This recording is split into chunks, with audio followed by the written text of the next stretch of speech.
Hey Warriors, today I'm going to give you a new Delta Force mobile sensitivity series. In this episode, we're going deep into camera sensitivity. I'll explain every scope one by one. These settings will help you spot enemies faster, track them smoothly, and land your shots with precision. In the next episode, we'll cover firing sensitivity and the secret to zero recoil control. So make sure you watch till the end and follow the whole series. In Delta Force, the wrong sensitivity can mean missing a headshot, failing to track an enemy, or over swiping past your target. So for this, right sensitivity is needed to dominate each single match. Camera sensitivity is basically how fast your screen moves when you swipe without firing, which means normally looking around without firing. This affects how quickly you can scan your surroundings, how smoothly you track enemies when aiming, how much control you have over precision shots. Too high leads to unstable aim, too low leads to slow reactions. Each and every scope is different in handling because aiming with a red dot is completely different from aiming with an 8x sniper scope. Let's fix this.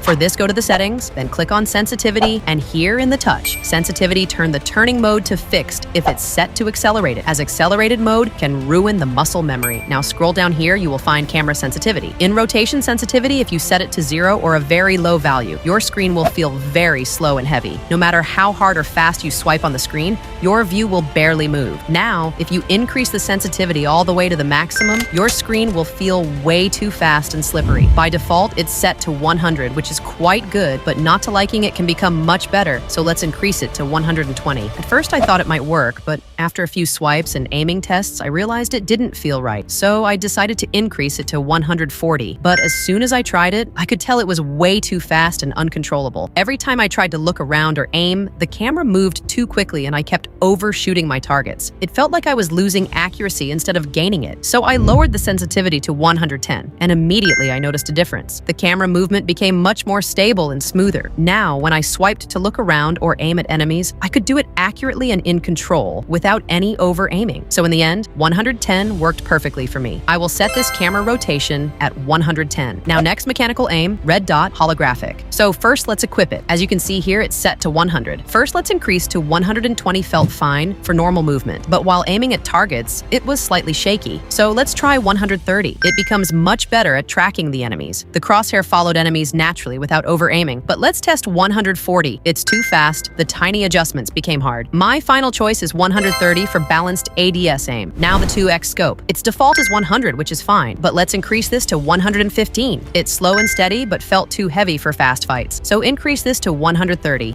Now it's better and easy aiming while using 2x scope. So set this to 130. Now 3x scope. Let's increase this to 115. It feels better without losing track of enemies. Let's increase it further to 125. I noticed small shakes when making micro adjustments, so I will set this to 115. Now 4x scope. At 100, it's fine, but it can become much better with little adjustment. So increase this to 115. It is slightly faster and it felt the accuracy drop. Now let's reduce it to 90. It is too slow for quick target switches, so increase it to 105. Now it became stable and can easily track the enemies. Let's move to 5x scope sensitivity. By default, it is set to 100, which is way much smoother and better tracking. But let's increase this to 110. My aim is overmoved and it's not working for me. So let's decrease this to 90. My aim is very stable, but it will be hard to track the moving enemies. So leave this to 100 as it's better in aiming at enemies. Now the 6x scope settings, by default it is set to 100, which is good, but let's try to increase this to 110. My aim shift way too much past the enemies, so increasing this will not go for long range scopes. Let's decrease it to 90. My aim become more stable, and it can easily be adjusted between enemies. But let's try to further decrease it to 80. My aim is now much more smoother and better at tracking the enemies, so I will set this to 80. Let's move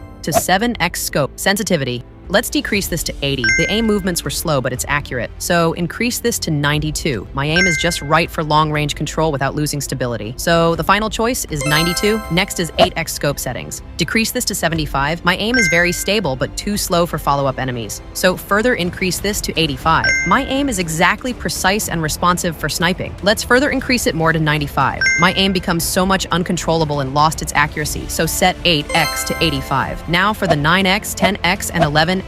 Scope sensitivity, set the 9x scope from 100 to 85, then set the 10x from 100 to 80. And for 11x, decrease the sensitivity to 75. For the final 12x scope, sensitivity, let's decrease it to 55. My aim became too slow, and it couldn't follow targets accurately, so let's increase to 75. My aim becomes balanced and smooth tracking, even on far enemies. Let's further increase it to 85. My aim became too fast and shaky, so my final choice would be 75. Try these settings and comment down if you need more detailed help with it. And if you need more help to master your aim, don't stop here. Go check out my other videos, how to use gyroscope in Delta Force, best zero recoil sensitivity settings, and best pro settings. They'll level up your gameplay big time. Stay cracked, squad. See you in the next one.